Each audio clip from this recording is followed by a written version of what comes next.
み出したくて輝きたくて I say I'll never lose my way.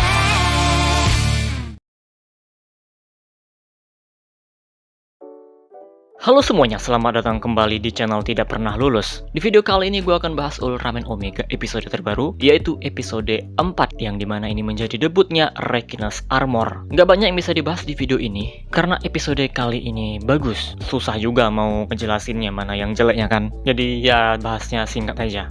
Jadi di awal episode kita dikasih lihat Kose yang sedang berlatih menggunakan Rekinas. Cuma tahan 10 menit ternyata, karena kan dia menggunakan tenaga dari Kose. Kosenya kehabisan tenaga, ya Rekinasnya juga menghilang. Omega pengen menggunakan Rekinas, tapi nggak bisa. Jadi Rekinas ini udah bener-bener cuma bisa dipakai sama Kose aja. Di episode kali ini ada guest star. Ya, ini dia Kapten Hibiki. Enggak, itu aktornya aja yang sama. Dia di sini menjadi pemilik gudang, tempat di mana Kose kerja dan tinggal. Ternyata Kose ini selalu berpindah-pindah tempat kerja ya, karena katanya dia lagi mencari sesuatu. Nah, kalau kita berkaca dari episode sebelumnya, dia ini sedang mencari jati diri. Karena kan sebelumnya dia seorang atlet lari, tapi nggak bisa karena fisiknya lemah. Nah, jadi dia terus-terusan berpindah tempat kerja untuk mencari jati diri. Pemilik gudang membolehkan Kose tinggal, dan boleh kapanpun berhenti bekerja, kalau Kose udah menemukan apa yang dia cari. Jadi ya, episode kali ini berfokus sama Kose yang sedang mencari jati diri.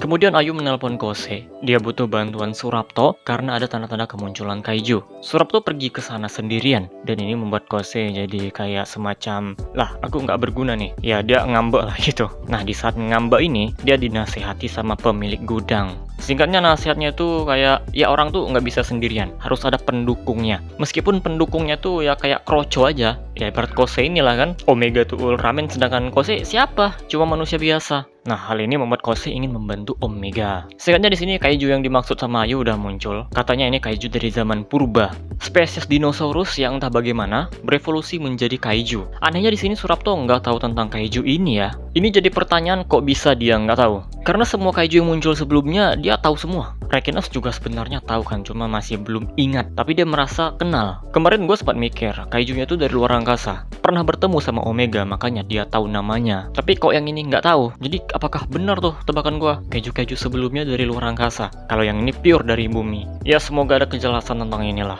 Singkatnya Omega bertarung dengan kaiju ini, dia kewalahan seperti biasanya lah ya. Untungnya Kose datang setelah mendengarkan nasihat. Dia memanggil Rekinas dan akhirnya bertarung bersama. Tidak hanya itu, Rekinas juga menjadi armor bagi Ultraman Omega. Untuk cara transformasinya Rekinas, ini sama dengan Arc ya. Jadi inner dimensionnya tuh bukan si human host, bukan human form, melainkan si Ultraman-nya sendiri. Dialah yang menggunakan itemnya untuk berubah, untuk bertransformasi. Jadi konsep Arc dipakai lagi di sini. Bukan konsep Arc sih sebenarnya. Di Ultraman Jet juga udah ada itu. Bagaimana debut armor ini? Bagus. Gua suka dari sinematografinya. Meskipun untuk visual effect-nya kayak berasa kurang. Gua udah membayangkan sebenarnya tadi visual effect-nya tuh bakal wah. Karena kan ini TPTP telekinesis. Jadi harusnya banyak menggunakan visual effect. Tapi ternyata tidak, cuma gue tetap suka. Setidaknya sinematografinya itu nggak monoton, nggak yang ngebosenin untuk dilihat.